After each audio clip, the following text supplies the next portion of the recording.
En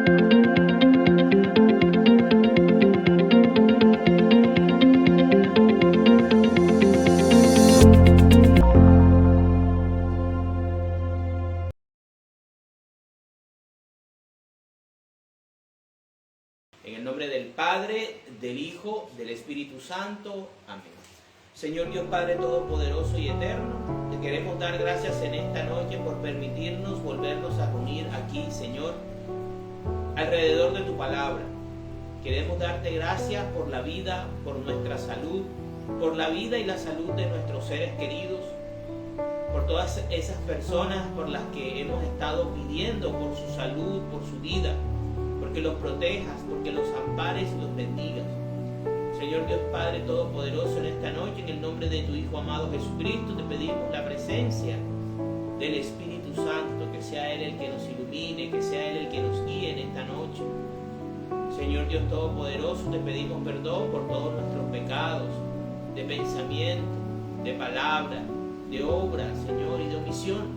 Y en tus manos colocamos, Todopoderoso, nuestra confianza y nuestra alma, pues solo tú tienes, Señor, palabras de vida eterna.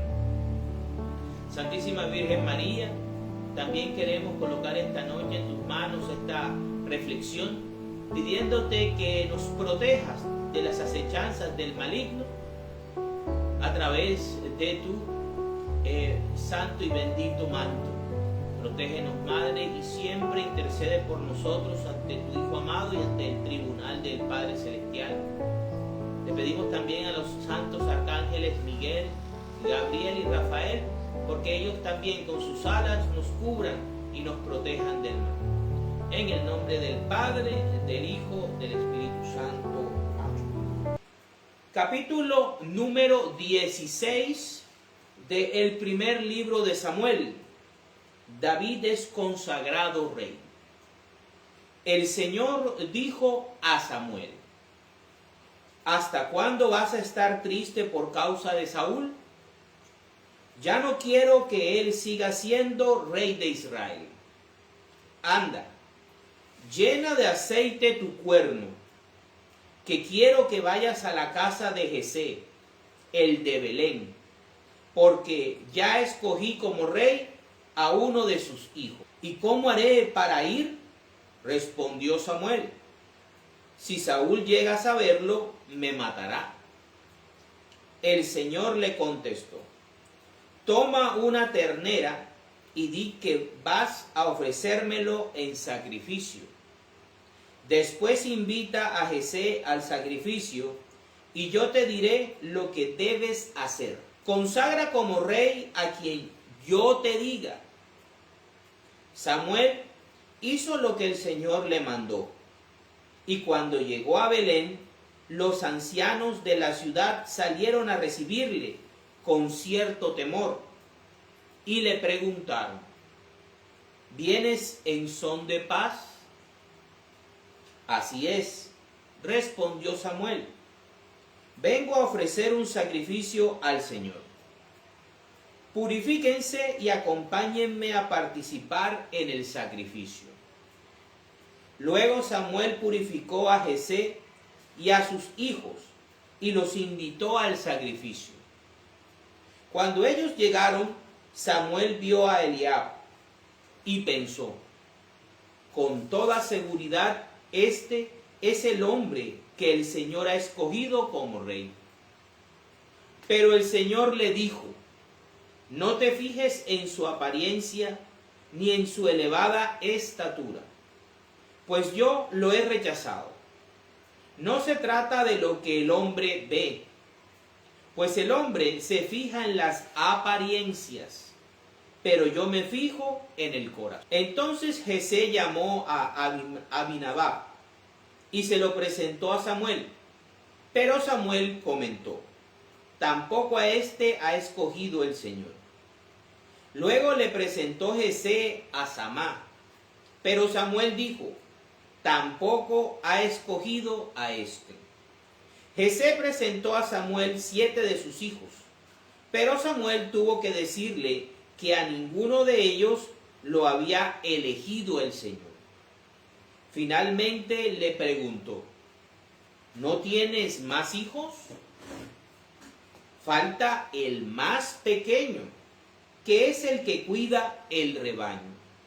Respondió Jesé. Manda a buscarlo, dijo Samuel, porque no comenzaremos la ceremonia hasta que él llegue.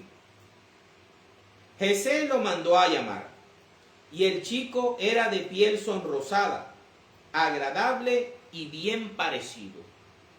Entonces el Señor dijo a Samuel, este es. Así que levántate y conságralo como rey. Enseguida Samuel tomó el recipiente con aceite y en presencia de sus hermanos consagró como rey al joven, que se llamaba David. A partir de aquel momento, el Espíritu del Señor se apoderó de él. Después Samuel se despidió y se fue a Ramá. David al servicio de Saúl. Entre tanto, el Espíritu del Señor se había apartado de Saúl, y un espíritu maligno, enviado por el Señor, lo atormentaba. Por eso, los que estaban a su servicio le dijeron, como usted ve, Señor nuestro, un espíritu maligno de parte de Dios lo está atormentando a usted. Por eso, ordene usted a estos servidores suyos que busquen a alguien que sepa tocar el arpa, para que, cuando le ataque a usted el espíritu maligno, él toque el arpa y usted se sienta mejor. Pues busquen a alguien que sepa tocar bien y tráiganmelo, contestó Saúl. Entonces uno de ellos dijo, yo he visto que uno de los hijos de Jesé, el de Belén, sabe tocar muy bien. Además, es un guerrero valiente y habla con sensatez. Es bien parecido y cuenta con la ayuda del Señor. Entonces Saúl mandó mensajeros a Jesé para que le dijeran, envíame a tu hijo David, el que cuida las ovejas. Y Jesé envió su hijo David a Saúl. Con él le envió a Saúl un asno cargado de pan, un cuero de vino y un cabrito. Así David se presentó ante Saúl y quedó a su servicio. Y Saúl llegó a estimarlo muchísimo y lo nombró su ayudante. Y Saúl le envió un mensaje a Jesé, rogándole que dejara a David con él, porque le había agradado mucho. Así que, cuando el espíritu maligno de parte de Dios atacaba a Saúl, David tomaba el arpa y se ponía a tocar. Con eso Saúl recobraba el ánimo y se sentía mejor, y el espíritu maligno se apartaba de él. Palabra de Dios. El capítulo número 16 del primer libro de Samuel nos introduce en el relato bíblico y en esta historia que estamos contando a el joven David. David va a ser preparado por Dios para reemplazar a Saúl. Saúl ya es un hombre mucho mayor, con una trayectoria militar, pero también lleno de fracasos espirituales. Dios ha decidido rechazarlo como rey de Israel y rechazar su dinastía, porque Saúl ha demostrado que su corazón nada tiene que ver con Dios. Y para Dios es muy importante poder tener en el trono de Israel una persona, un hombre que sea muy favorable a su corazón. Es así como le llama la atención al profeta Samuel y le dice que pase página, que ya es momento de dejar de estar sufriendo por Saúl y que se encamine a consagrar al nuevo rey de Israel, a la nueva dinastía. Obviamente Samuel tiene miedo, sabe que Saúl es un hombre que cuando se meten con él y amenazan su persona y amenazan su reinado, puede llegar a ser peligroso. Por eso le hace esta pregunta al Señor, además de que Samuel ya está muy anciano. Luego vemos cómo el Señor le dice que vaya a Belén, a la casa de Jesé, a prestarle un sacrificio, a presentarle un sacrificio, y que estando ahí aproveche para poder consagrar el profeta al rey que Dios le va a indicar. Dentro de nosotros, en todos estos estudios, siempre hemos comparado a tres grandes reyes. Al primero, al más grande según el pueblo de Israel, y el más grande según Dios: Saúl, David y Jesucristo.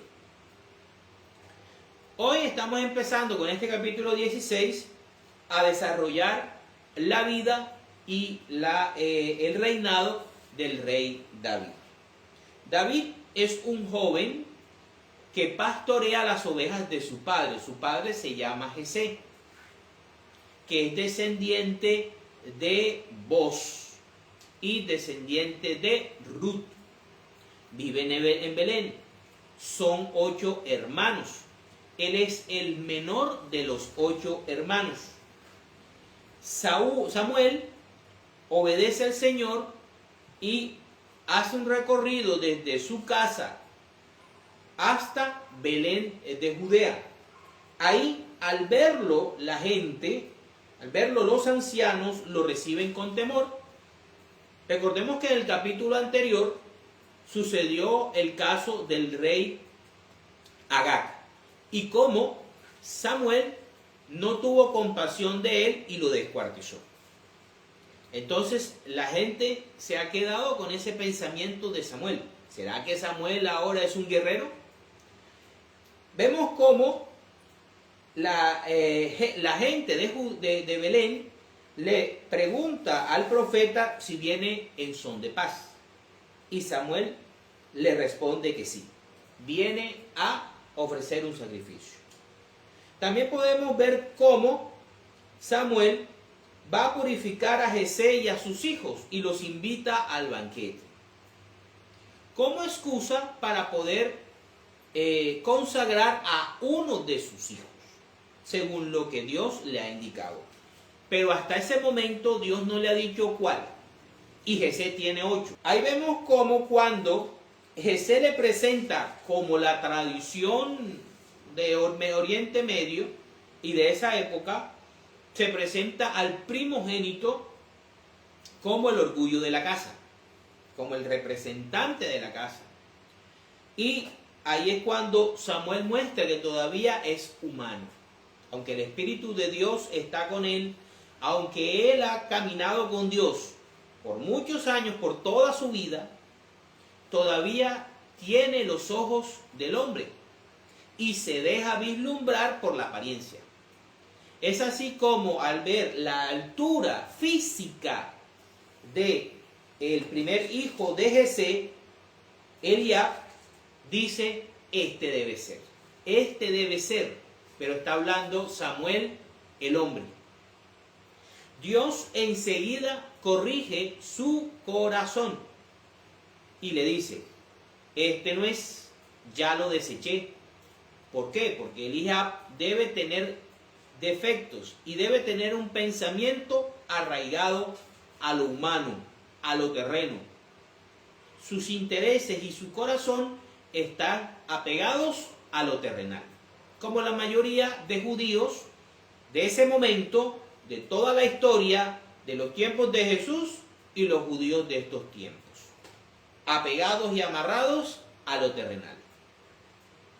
vemos cómo Jesé va pasando cada uno de sus hijos y Dios lo va rechazando. Hasta que ya ha presentado 7, fíjense, David es el 7 más 1, el octavo, el más allá del séptimo. Y vemos cómo Samuel, al ver que ya se le han acabado los hijos que presenta a Jesé, le pregunta que si tiene más hijos. Jesé le dice que sí, que falta el menor, que es el que cuida las ovejas. Fíjense, el futuro rey de Israel va a ser un cuidador de ovejas. Va a tener un corazón más dispuesto al Señor, más que Saúl.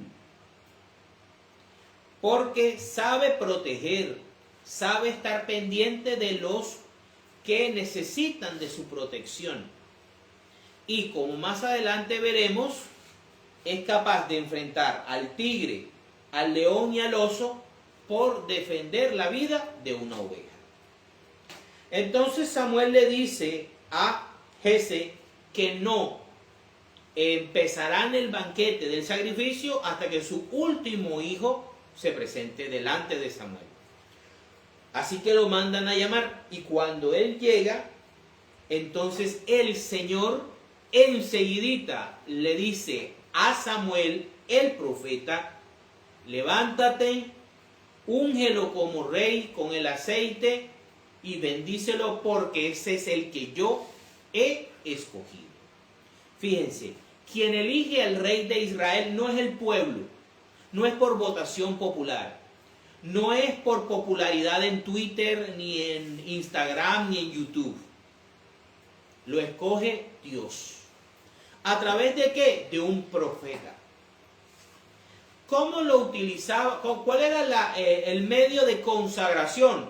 El aceite, que representaba, era un símbolo en el Antiguo Testamento del Espíritu Santo. O sea, el profeta, alguien escogido previamente por Dios, es quien unge, quien consagra al nuevo rey por medio de el Espíritu. Y nos dice el texto que a partir de ahí, el joven que se llamaba David, que tenía una buena apariencia, era joven, era de buena apariencia, era como monito. A partir de ese momento el Espíritu de Dios estaba con él, lo guiaba. En contraste con eso, al primer rey de Israel, que era según el corazón del pueblo, era el más alto de los israelitas, gracias a su desobediencia, a su rebeldía, a su soberbia, a su dureza de corazón, el Espíritu de Dios se había alejado de él y había sido reemplazado por un espíritu maligno que lo atormentaba. Esto llevaba a que el rey Saúl se mantuviera atormentado. Y vemos cómo sus servidores, al verlo afligido, buscaron o le preguntaron si él quería que ellos buscaran a alguien que lo ayudara a apaciguar ese tormento por medio de el arpa. Recordemos que David era cantor y era salmista. Recordemos que David escribió muchos salmos de los que nosotros conocemos. Vemos entonces cómo algún conocido de parte del rey, conocía también a Jesé y sus hijos. Fíjense, algo muy importante de las conexiones. Cómo las conexiones, cómo las relaciones interpersonales, cómo la buena reputación te abre puertas. Cómo el buen nombre. Jesé tenía un nombre reconocido en Israel. Era un hombre respetable. Tan respetable que el Saúl no dudó en pedirle ayuda a Jesé para que le enviara a su hijo menor, el pastor de ovejas, para que lo sirviera como ayudante y que le ayudara también a apaciguar al espíritu maligno que lo atormentaba. Fíjense cómo Dios en su infinita misericordia hizo que el rey saliente y despreciado fuera ayudado y consolado por el rey nuevo y consagrado, para que hubiese una transición. Entonces, aquí podemos ver cómo aquel que ha sido despreciado por su corazón va a ser asistido por aquel que ha sido escogido por Dios por su corazón. David, ¿cuál es la importancia de David? Más que su apariencia, más que su habilidad, como lo veremos más adelante, es por su amor grandioso hacia Yahvé de los ejércitos. Es uno de los personajes, junto con José, que desarrollan un amor singular por Dios, por el Padre, en el Antiguo Testamento. Aunque hay otros personajes, uno de esos es Elías. De los personajes que yo admiro en el Antiguo Testamento, están José en primer lugar, José de Egipto, está Elías lo quiero muchísimo, y está Enoc también. Entonces vemos cómo David hace parte de ese grupo de grandes hombres de la Biblia que amaron sinceramente a Dios y lo buscaron de corazón. Que después falló siendo rey, se entregó a lo mundano y terminó mal, pero Dios siempre lo amó por el corazón que tenía David. Para la gloria. Esta noche vamos a hablar acerca de Cristo.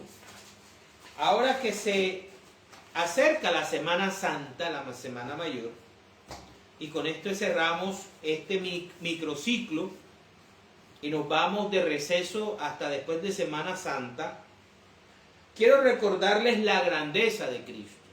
Quiero recordarles quién es Cristo, cuáles son sus características, cuál es su carácter, cuál es su corazón, por qué es el rey verdadero de Israel, por qué es el rey escogido por Dios y qué conexión tiene con David. Para eso vamos entonces a ver primero cuál es la descripción que hacen en el Antiguo Testamento del Mesías. La descripción que hace el Antiguo Testamento y los profetas de Cristo y cómo encaja perfectamente en la vida y en la obra histórica de Jesús de Nazaret. Vámonos a el profeta Isaías, que será una de las lecturas que escucharemos el Viernes Santo. Y nos habla acerca de Jesús, por qué Dios escogió a Cristo para ser su siervo. Vámonos a Isaías 53, versículos del 1 al 7. El siervo sufriente del Señor. Dice: ¿quién va a creer lo que hemos oído? ¿A quién ha revelado el Señor su poder? El Señor quiso que su siervo creciera como planta tierna, que hunde sus raíces en la tierra seca. No tenía belleza ni esplendor, a diferencia de Saúl y David. Su aspecto no tenía nada de atrayente. Los hombres lo despreciaban y lo rechazaban.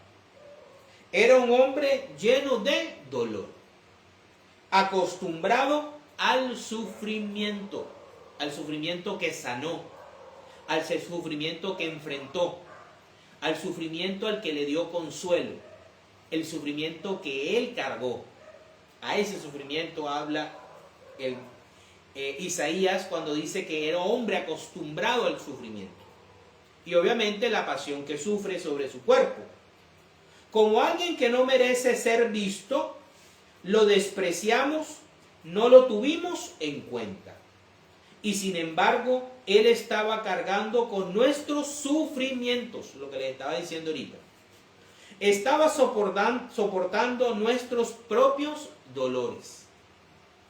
Nosotros pensamos que Dios lo había herido, que lo había castigado y humillado, pero fue traspasado a causa de nuestra rebeldía.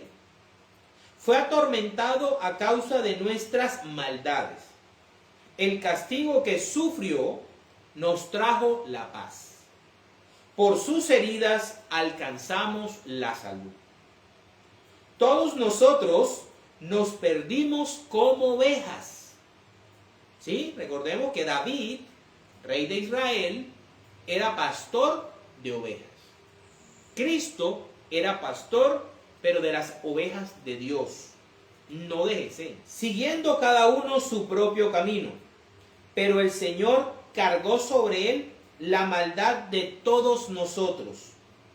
Fue maltratado, pero se sometió humildemente. Esa es una de las características de Cristo, la humildad.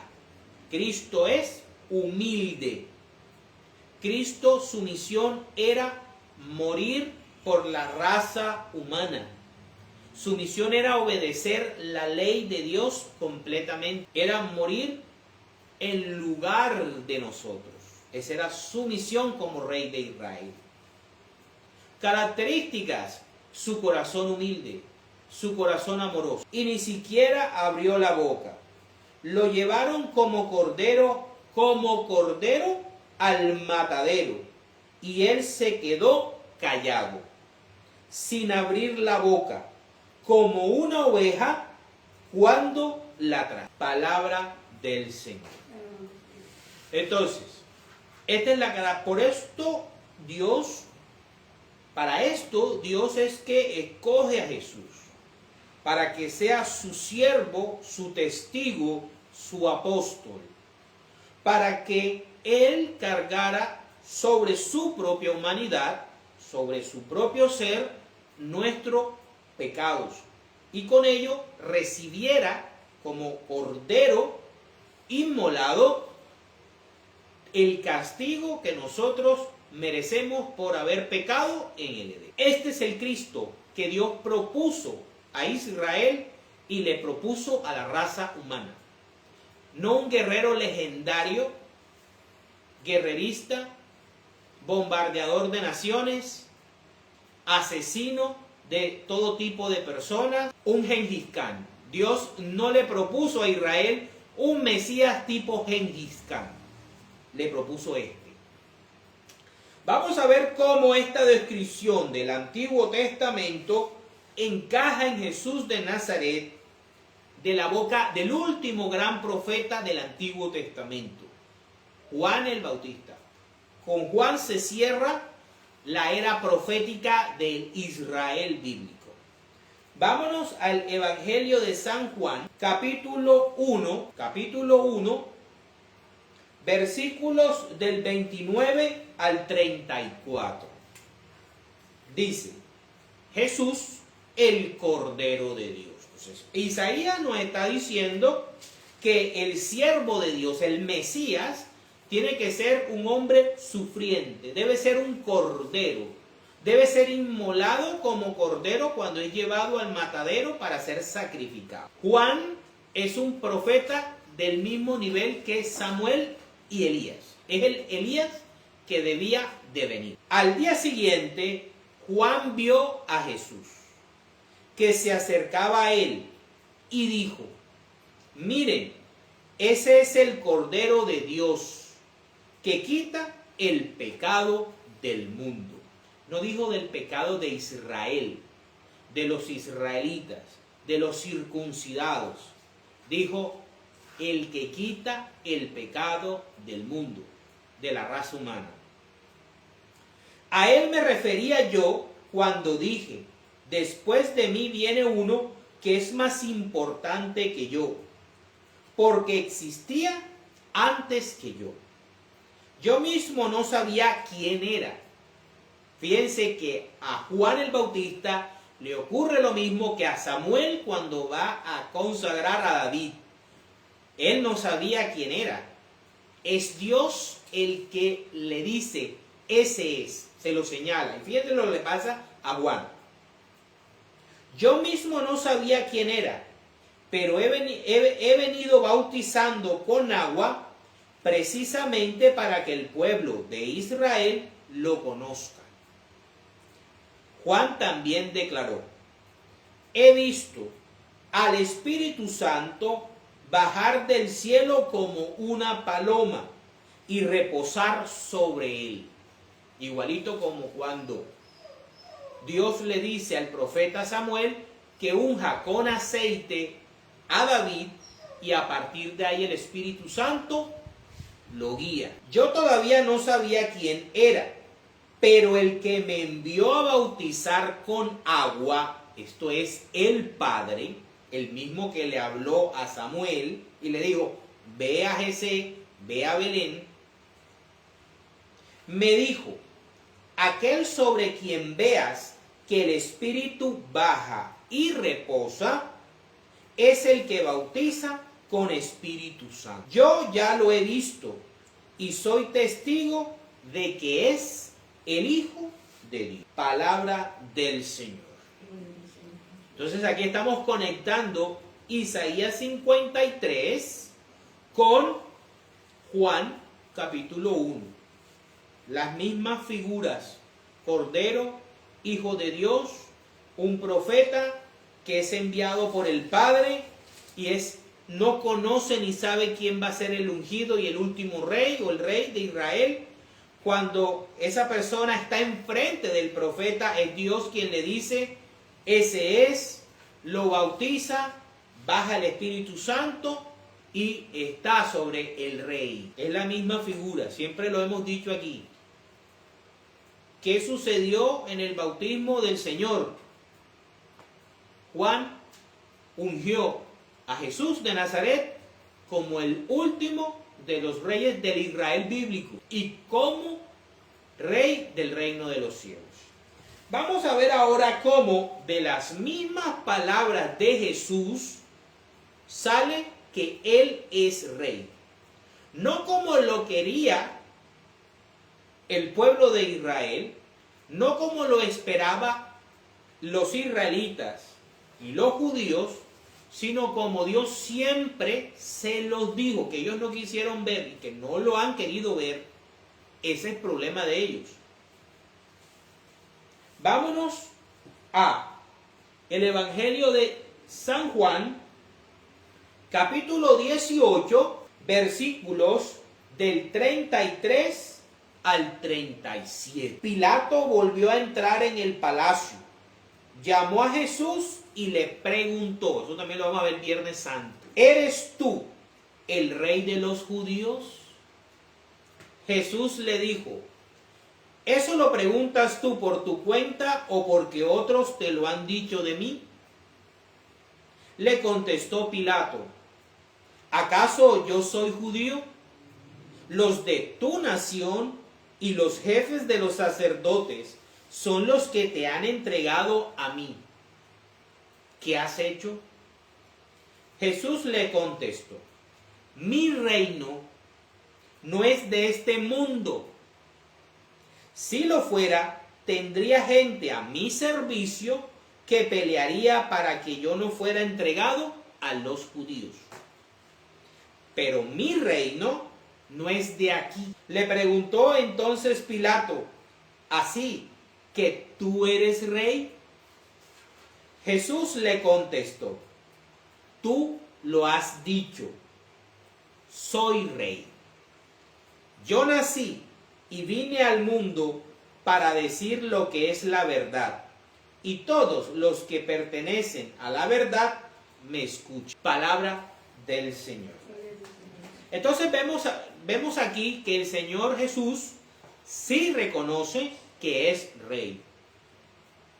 Sí reconoce que tiene un reinado, pero que no es un reinado limitado a este mundo, que no es un reinado limitado a los judíos, a los israelitas, que su reinado es el reino de Dios, es el reino de los cielos, es la Iglesia Católica, con todas las personas defectuosas que hay en ellas, con todos los sacerdotes pedófilos, con todos los sacerdotes que tienen hijos escondidos, con todos los laicos que fallan todos los días. Aún a pesar de eso, es el reino de los cielos. ¿Por qué? Porque el Padre, Cristo y el Espíritu Santo son las que los santifican, son los que perdonan nuestros pecados, son los que nos casan, son los que nos consagran, son los que nos dan el bautismo, a través de hombres mortales, débiles y pecadores. Pero Jesús establece que Él siervo, y fíjense, siervo, humilde y sufriente, cordero llevado al matadero, cordero de Dios, ungido de Dios, rey. Vamos ahora a ver cómo Cristo, al cumplir su misión por completo, glorifica al Padre y nos da un ejemplo perfecto de cómo debemos ser mientras estamos en este mundo. Vámonos a Filipenses capítulo 2, uno de los textos de la Biblia que más me gustan, versículos del 5 al 11, nos describe el corazón de Jesús. Recoge y digamos, resume quién es Jesús de Nazaret, quién es nuestro Señor. Dice, la humillación y la exaltación de Cristo. Tengan unos con otros la manera de pensar propia de quien está unido a Cristo Jesús, el cual, aunque existía con el mismo ser de Dios, no se aferró a su igualdad con él, con Yahvé, con el Padre, sino que renunció a lo que era suyo, la gloria, la divinidad, el poder, la eternidad, ser un ser invicto, no conocía la muerte, ¿sí? Renunció a todo eso y tomó naturaleza de siervo, naturaleza de hombre, haciéndose como todos los hombres. Eso lo quería el Padre, nos lo dijo en Isaías 53. ¿Qué es lo que quieres, Señor? ¿A quién se lo has revelado? Pues a los cristianos. Y presentándose como un hombre cualquiera, se humilló a sí mismo. Palabra clave, humildad. Humildad. La diferencia enorme con la soberbia y el corazón orgulloso de Saúl, que se ganó el desprecio de Dios. ¿Cuál era la clave de David? David era humilde frente a Dios. Amaba a Dios de corazón, sinceramente, y buscaba agradarlo. Jesús agradó al Padre en extremo. Lo amó al extremo. ¿De qué? Haciéndose obediente hasta la muerte. Hasta la muerte en la cruz. La cruz era la muerte más humillante, la que te quitaba la dignidad de ser humano. La cruz era algo gravísimo. Quien moría en la cruz era un personaje de los más bajos. Se te quitaba la dignidad de ser humano cuando eras cruz. Y hasta ese punto, aquel que había estado en la misma gloria del Padre, lo amó tanto a él y a nosotros, que se despojó de todo eso para que nosotros, cuando él ascendiera de la muerte y de los infiernos, nos arrastrara con él al cielo. porque él no podía mantenerse acá abajo. Por eso Dios le dio el más alto honor y el más excelente de todos los nombres. Jesús no necesita ser Gengis Khan. Además de que Gengis Khan gobernó, sí, bastante y conquistó mucho terreno, pero igual con los siglos lo perdió. Y si tú no le hablas a un niño de Gengis Khan, porque en séptimo, en octavo de secundaria, él ni siquiera sabe quién es Gengis Khan. Pero sí sabe que es Cristo. Es más, desde muy pequeñito sabe quién es Jesús.